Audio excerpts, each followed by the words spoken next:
no sé si ustedes lo sienten a veces esto, hay como imágenes que aparecen en primera instancia cuando uno se pone a escribir, cosas que incluso que ya escribimos, ¿no? O anécdotas, cosas de la vida de uno, de la vida de los otros, y a veces hay que negociar con eso. ¿Qué hacemos? Vamos por ese lado, volvemos a contar algo que ya contamos, tratamos de ir para otro lugar, eso te puede boicotear tu propia escritura, o la fortalece en cambio, y no sé, pienso en Carver, digamos, uno sabe cómo funciona el sistema de escritura de Carver, y sabés para dónde va a ir siempre. Igual está buenísimo, Mm. no te jode, no te cansa, por más que los cuentos se parezcan. No sé qué piensan de esto.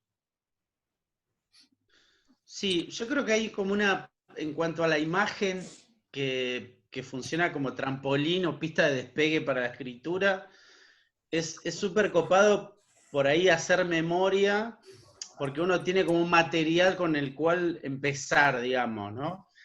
Pero hay un momento en donde, si por ahí uno se lo toma en serio, esa pista de despegue empieza como el texto, la novelita, el cuentito, lo que sea que uno esté escribiendo, despega finalmente, y uno ya no sabe bien cuál es el límite entre lo que está efectivamente inventando o está generando como una suerte de alter ego de esos personajes o de esos momentos, y que va como en algún sentido, si en la vida real es totalmente incompleto lo que pasa, caótico, sin sentido, uno con la imaginación va completando, va dándole sentido, va dándole forma a todo eso que la memoria como imagen incompleta nos dio para poder empezar, ¿viste? A mí me encanta eso de poder tener un disparador en la memoria, pero también hay otra cosa que me parece súper interesante de pensar, que hay muchas imágenes que están impregnadas en nuestra memoria que no necesariamente tienen que ver con nuestra vida, sino con cosas que nos contaron, o cosas que presenciamos, O o cosas memoria de que vimos. lectura. ¿Eh? Sí, perdón. O memoria de lectura también, digo, es parte de Claro, la memoria, total, ¿no? total, total. Y viste que funcionan como parecen establecidas de cosas que vivimos en cuanto a carne, cuerpo, sangre, semen, uña, lo que sea, ¿no? Y eso a mí un poco me perturba, un toque, ahora que lo charlamos, no cuando escribo, pero Pero ¿por cuando qué lo te charlo me perturba? perturba un poco. ¿Por qué te ¿Cómo? perturba? ¿Por qué te perturba? ¿Cuál es la perturbación que te genera? Porque no sé cuál es la parte de verdad y cuál es la parte de ficción que me estoy creyendo como verdad, ¿no? Ujú. Y a mí la verdad como elemento filosófico me preocupa y mucho, Pero la ¿no? ficción no es en sí misma una verdad. Quiero decir, la verdad de la ficción es autónoma, me parece. No importa lo que está Sí, fuera de pero la verdad de la ficción. La ficción se la banca por sí misma, ¿no? Las otras verdades son sí, otras verdades. Sí, Digo, pero para pensar, el autor tiene que poder sobrevivir a eso también. Es importante. eso, ¿cómo sería eso. sobrevivir a eso? Voy a lo de Ahí, Martín. A mí me pasa lo mismo que el a ver, compañero. dale, dale. Hay momentos en que la mente empieza a hacer conexiones que te llevan a un lugar un poquito peligroso, en el que empezás a confundir. Podés empezar a confundir. Vos ves que ahí está, es por ahí, vos decís, ¿Vos cómo lo sentís eso, Martín? ¿Qué sería lo peligroso y en vos tu estás caso? formando, estás escribiendo sobre un mundo, es tuyo, lo estás haciendo. Hmm. Pero después podés tener la tentación de trasladar eso a la vida real. Y cuando haces eso es que te volviste No, loco. bueno, no, pero eso ya es un problema. Yo me refiero Exacto. Bueno, al marco de la pero es, ficción. Digo, no, pero es y posta, porque estamos hablando de cómo funciona. La compañera es, ¿vos sentís que ¿sabe? te pasa Neuronas y eso? eso, ¿eh? ¿Te La pasó compañera, eso alguna vez? empezar a entrar en un ambiente mental en el que las cosas se empiezan a fundir o puede parecer que se pueden fundir, este, hay- está Sí. todo muy cerca, está todo acá. Mm. Bueno, cuando Martín inicialmente hablaba de que había escrito sobre un recuerdo y cuando constata con la realidad lo había modificado y se encuentra con una realidad otra y tiene una duplicación entre lo que creía recordar y lo que era y después el relato que queda, yo dije, bueno, qué ocasión para que aparezca lo siniestro, ¿no? O sea, como de golpe, bueno, ¿qué es y qué creí y qué supuse y qué escribí con eso? Entonces ahí hay Es una buena ocasión para la sorpresa de los cineastas. Es una buena ocasión para esperar, para seguir escribiendo, esperar un poquito. ¿Ustedes tienen miedo de desvariar en algún momento? A medida que pasa el tiempo, quiero decir, 20 años, 30 años, 40 años escribiendo, ¿tienen miedo de empezar a creerse más ese personaje de la ficción o las cosas que escriben que en ustedes mismos, que en las cosas que les pasan? Digo, a medida que pasa el tiempo, las voces, digamos, los escritores se parecen más a sus personajes en muchos casos, y hablan casi como sus narradores. ¿Tienen miedo de terminar así? Digo, no digo internados, pero con un desfasaje muy grande con la realidad que eso viene cambiando, no. Eso viene cambiando y se espera que no termines internado. Luciana se ríe, quiero saber qué piensa. Yo creo que Luciana tiene miedo. Luciana tiene nada miedo. Que ver. No, yo justamente iba a decir lo contrario, iba a decir que me divierte mucho desvariar con los personajes. Después, bueno, lo cotidiano es otra cosa, no me preocupa, me parece muy divertido, al contrario, me parece que poder ser otros o tener la voz de otros es lo que me hace seguir escribiendo. Yo lo decía desde el punto de la memoria, ¿no?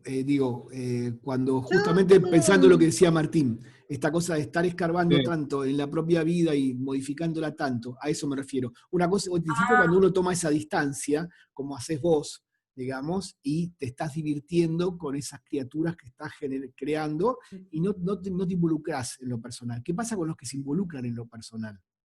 ¿No? En el caso de Walter Lescano. Yo tengo una experiencia con respecto al tema memoria y escritura que tiene que ver con casi todos los cuentos de mi primer libro, de La resistencia de los árboles, parte de imágenes que son reales. No las historias, las imágenes. Son imágenes que a mí me disparan un cuento que a lo mejor no tiene nada que ver después con lo que pasó en la realidad. Eso por un lado. Por el otro, estoy ahora trabajando, estoy escribiendo una novela nueva, donde sí tengo muchas imágenes que tienen que ver con mi pasado médico como residente, porque la protagonista es una médica, y también tiene que ver con experiencias o con memoria de situaciones emocionales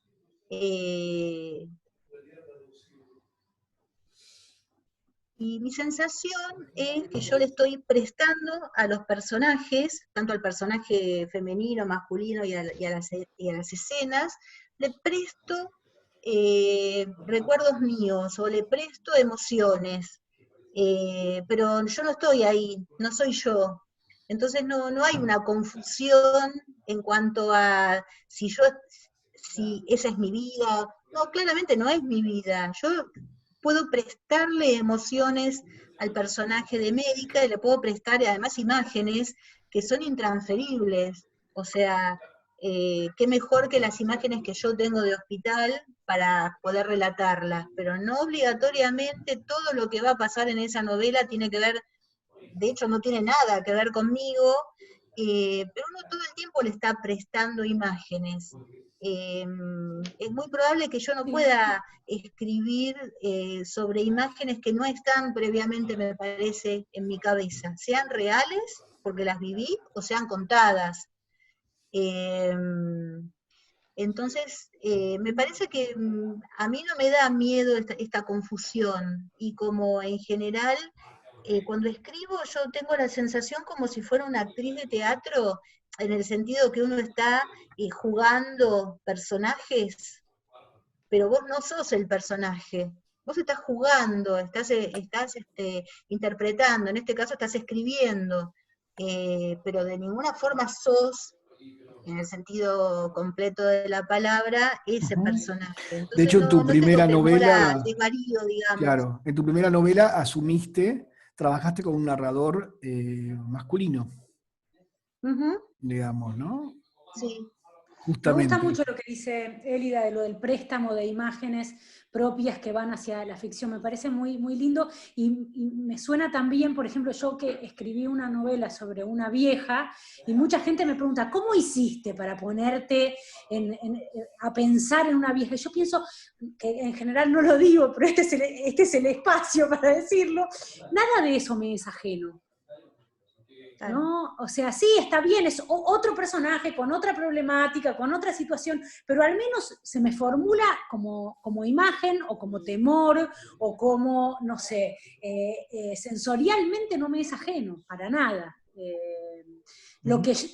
Con esas imágenes construís una ficción que, bueno, que nada tiene que ver con vos, pero hay un clima, hay un mundo que reconozco perfectamente, ¿no? ¿Y vos Que no existe en ningún lado, es un cómo te collage, vinculás con esa probablemente, chica ¿no? de Contestando Chuan? a lo que decía, No. contestando a lo que me preguntaba Ariel, perdón, con respecto a que yo hice un personaje masculino, fíjate que yo no pude ponerle una primera.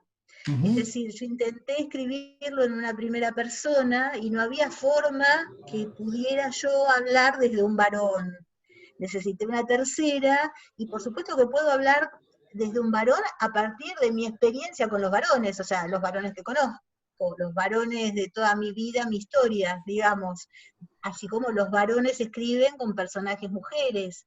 Y ahí se hace tal vez a lo mejor difícil que escriban en una primera, y cuando alguien logra escribir en una primera de un género con el que no se identifica, bueno, es un escritorazo, ¿no?